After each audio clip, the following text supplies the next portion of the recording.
kiedykolwiek zastanawiałeś się, dlaczego w świecie, w którym wiedza nigdy nie była tak dostępna, nasza zdolność głębokiego myślenia wydaje się zanikać?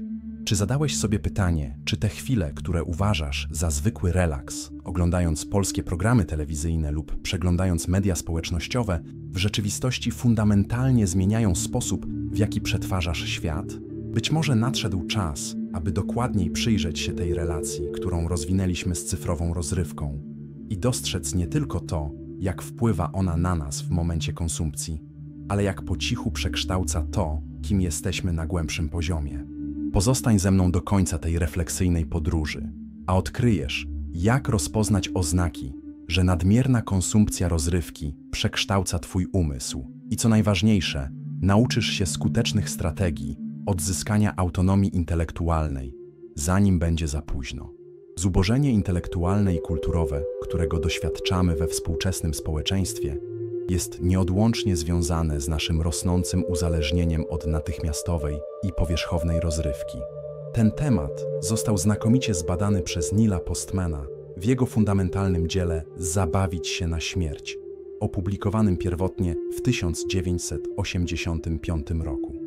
W tym pionierskim badaniu Postman skrupulatnie analizuje, jak telewizja radykalnie przekształciła tkankę społeczną, zmieniając nasze doświadczenia kulturowe i prowadząc je w kierunku niepokojącej powierzchowności, kierowanej przede wszystkim przez uwodzicielski urok rozrywki.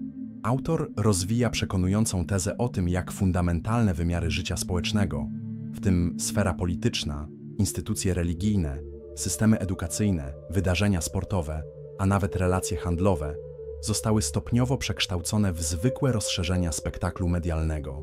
Wszystko to dzieje się przy niepokojącym braku krytycznego oporu lub głębokiej refleksji społecznej. Rezultatem tego procesu, według Postmana, jest społeczeństwo permanentnie rozproszone, do tego stopnia, że poważnie zagraża to jego własnej zdolności do krytycznego myślenia niezbędnego do zdrowego funkcjonowania demokracji. Coś, co Polacy po dekadach pod reżimami totalitarnymi rozumieją dogłębnie. Postman przedstawia nam kluczową obserwację, którą często zaniedbujemy w naszym technologicznym entuzjazmie.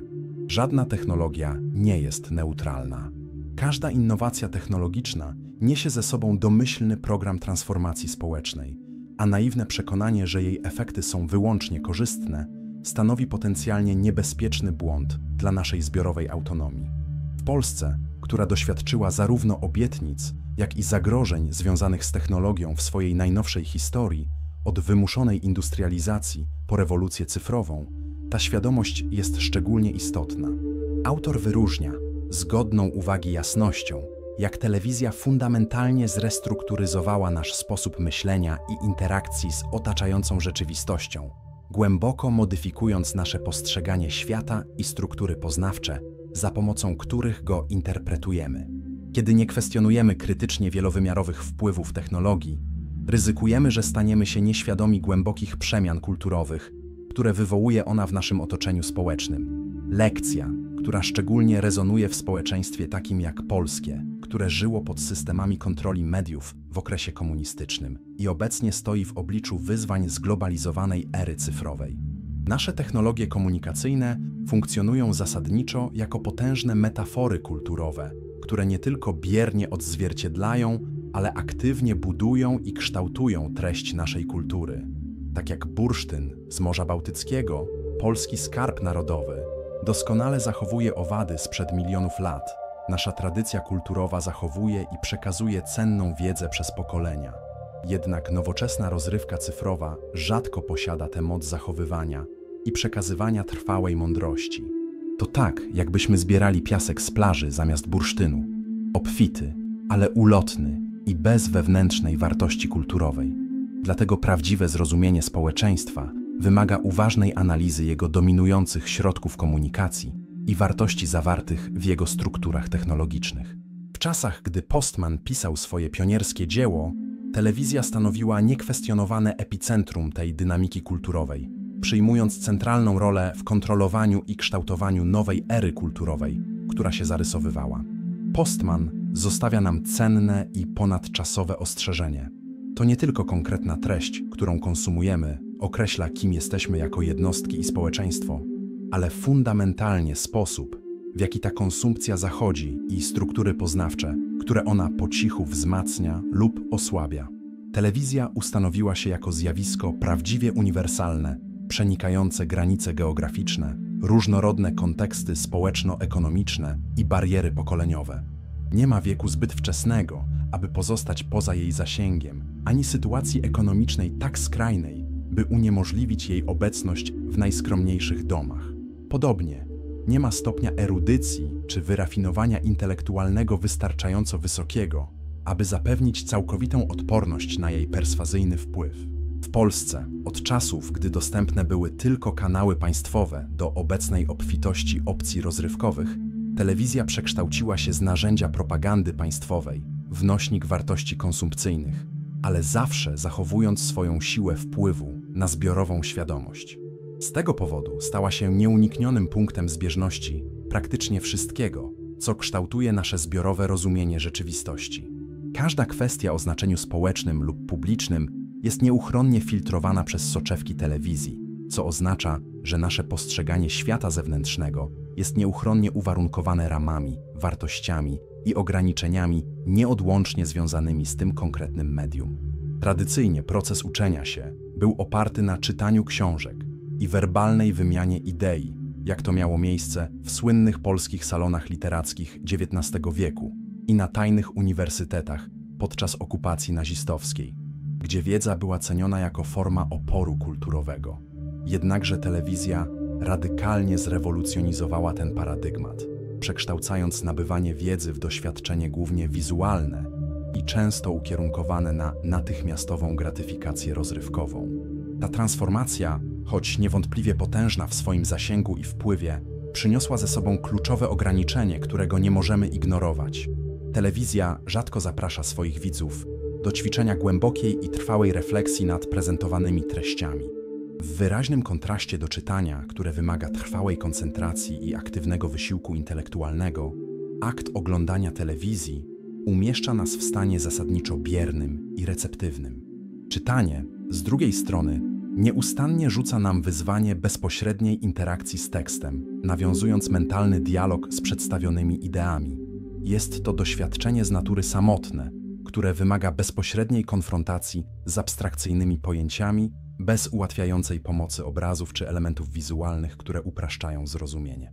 Tak jak odwiedzanie majestatycznego Zamku Wawelskiego w Krakowie wymaga od nas aktywnego poruszania się po jego historycznych przestrzeniach, stopniowo absorbując jego znaczenia i architektoniczne symbolizmy.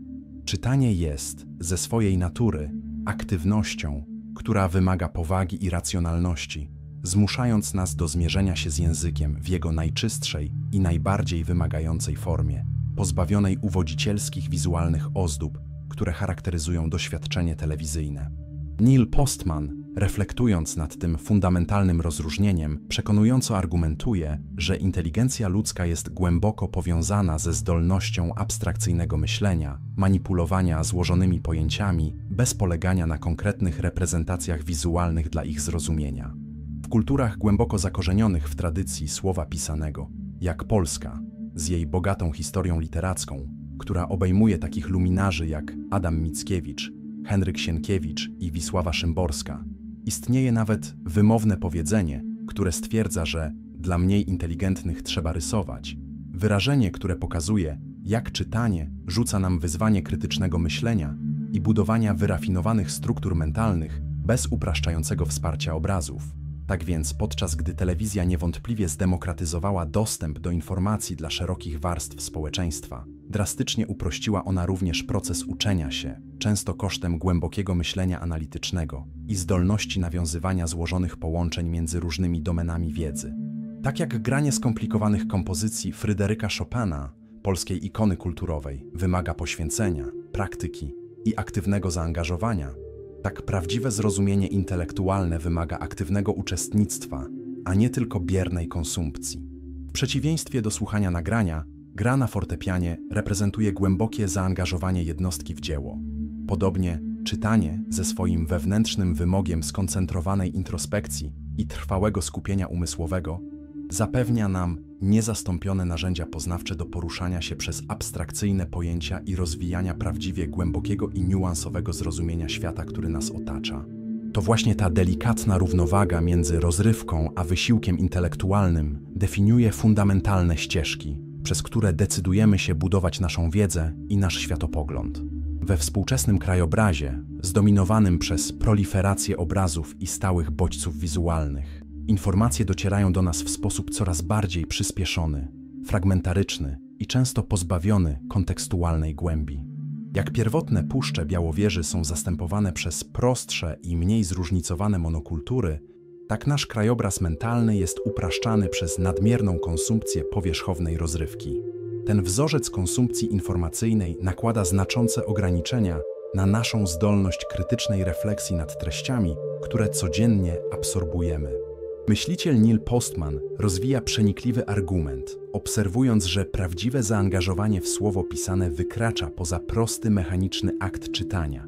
Wymaga głębokiego i trwałego zaangażowania umysłowego. Akt czytania stanowi zasadniczo złożone ćwiczenie logiki, systematycznej organizacji idei i rygorystycznej analizy krytycznej. To poprzez ten intelektualnie wymagający proces rozwijamy fundamentalną zdolność odróżniania obiektywnych faktów od interpretacyjnych zniekształceń, identyfikowania argumentacyjnych błędów i rozpoznawania podstawowych wzorców myślenia, które strukturyzują różne dyskursy i światopoglądy. Telewizja, przeciwnie, ze względu na samą naturę swojego formatu i języka, podąża trajektorią komunikacyjną diametralnie przeciwną. Przekazuje informacje w sposób rozproszony i fragmentaryczny, rzadko troszcząc się o wewnętrzną spójność logiczną lub stymulację systematycznego i pogłębionego rozumowania. Zgodnie z przenikliwą analizą Postmana, zasadniczo wizualny język telewizji jest nieodłącznie niekompatybilny z tradycją typograficzną, formą komunikacji, która historycznie popychała nas do podtrzymywanych procesów refleksyjnych. W krytycznej perspektywie autora telewizja nie dąży przede wszystkim do promowania poważnego i analitycznego myślenia. Jej dominujący, niemal wyłączny głos należy do uwodzicielskiej rozrywki i natychmiastowej gratyfikacji.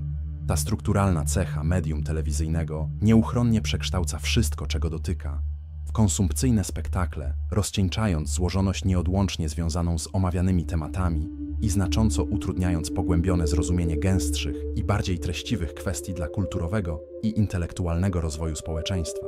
Centralny problem nie leży jedynie w rozrywce dostarczanej przez samą telewizję, ale w niepokojącym fakcie, że to medium stopniowo przekształciło każde znaczące ludzkie doświadczenie w formę powierzchownej rozrywki.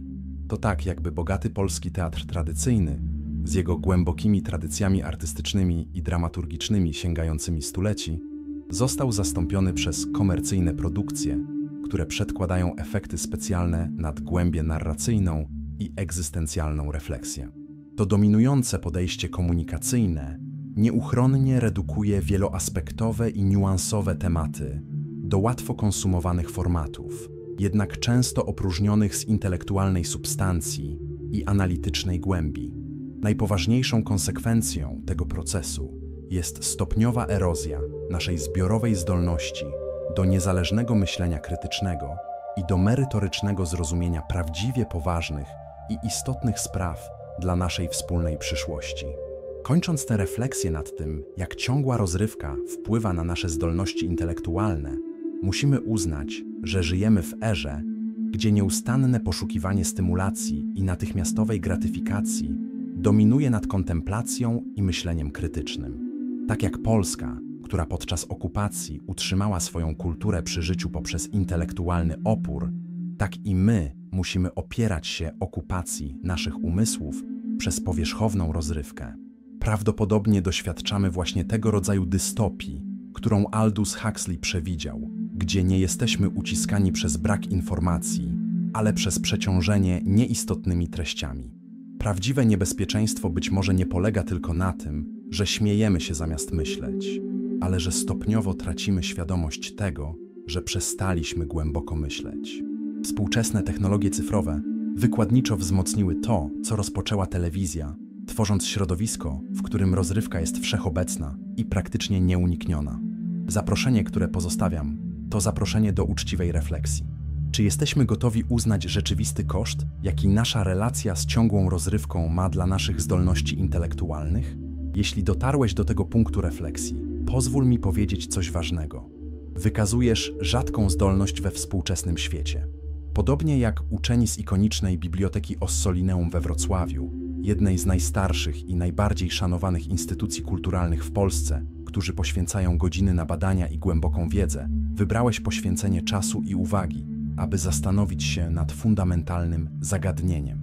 W kontekście, który nieustannie popycha nas w kierunku powierzchownych rozrywek i szybkich odpowiedzi, wybrałeś mniej uczęszczaną ścieżkę.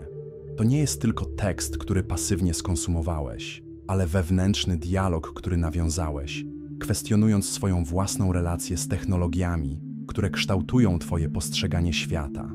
Ten akt zatrzymania się, kontemplacji i kwestionowania jest rewolucyjny w kulturze szybkości i powierzchowności.